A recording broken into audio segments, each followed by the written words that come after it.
நாளைக்கான வீடியோக்கான ஒரு ப்ரோமோ தாங்க வந்திருக்கு. ப்ரோமோ வந்து சூப்பராக இருந்துச்சு அப்படின்னு தாங்க சொல்லணும். அதாவது வாசுவை கொலை பண்ணது வந்து சாரதாவும் அறிவு தான் அப்படிங்கிறது வந்து நம்ம பாரதிக்கு வந்து தெரிஞ்சிச்சு அப்படின்னு தாங்க சொல்லணும். அது பார்க்குறதுக்கு நம்ம சேனலை மட்டும் மறக்காமல் லைக் அண்ட் சப்ஸ்கிரைப் மட்டும் பண்ணிடுங்க.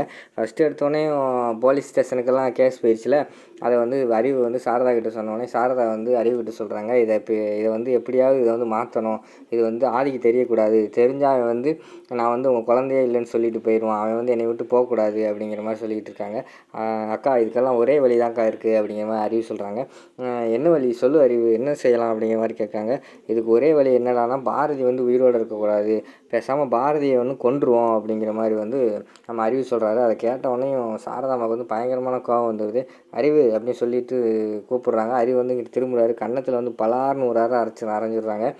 அக்கா என்னக்கா அரைஞ்சிட்ட அப்படிங்கிற மாதிரி கேட்காங்க. அறிவு என்ன பேசிக்கிட்டு இருக்க நீ, ஒரு கொலைக்கு இன்னொரு கொலை வந்து எப்பயுமே தீர்வாகாது. ஆல்ரெடி நம்ம வந்து ஒரு கொலையை பண்ணிவிட்டு அதை எப்படி மறைக்கிறது என்ன செய்கிறதுன்னு தெரியாமல் நம்மளே முழிச்சுக்கிட்டு இருக்கோம். இப்போ அந்த கொலையை நம்ம மறைக்கிறதுக்குள்ளே நீ அடுத்த கொலை பண்ண போகிறேன்னு நின்றுக்கிட்டு இருக்க. இதெல்லாம் நல்லாவா இருக்குது, உனக்கு தொலைச்சிருவேன் பார்த்துக்கோ. இனிமேல் இதை பற்றியெல்லாம் கொலைகளெல்லாம் என்னை பற்றி பேசக்கூடாது, கொலை பண்ணுறதே ஒரு பெரிய பாவம் நினைக்கிறேன் அப்படிங்கிற மாதிரி என்னமோ சிம்பதியெல்லாம் கிரியேட் பண்ணுற மாதிரி பேசிக்கிட்டு இருக்காங்க. உடனே ரெண்டு பேரும் அப்படியே ஷாக்காகி இங்கிட்டு திரும்பி பார்க்காங்க. பார்த்தா எனக்குள்ளே வந்து கேசவனும் நம்ம பாரதி இருக்காங்க. பாரதிக்கு வந்து கேட்டுட்டாங்கன்னு நினைக்கிறேன். பாரதி வந்து மூஞ்சியில் பயங்கரமான கோவத்தோடு நின்றுட்டு இருக்காங்க. கட்டுன்னு பார்த்துக்கிட்டு இருக்காங்க. கேசவனும் பக்கத்தில் இருந்து பார்த்துக்கிட்டு இருக்காங்க. நம்ம சாரதாக்கும் அறிவுக்கும் என்ன செய்கிறதுனே தெரியல. மூஞ்சியில் ஆடலை ஆண் வாயை திறந்து பார்த்துக்கிட்டு இருக்கிற மாதிரி காட்டிக்கிட்டு இருக்காங்க. அதோட பார்த்திங்கன்னா அந்த ப்ரோமோ வந்து முடிச்சிடுறாங்க.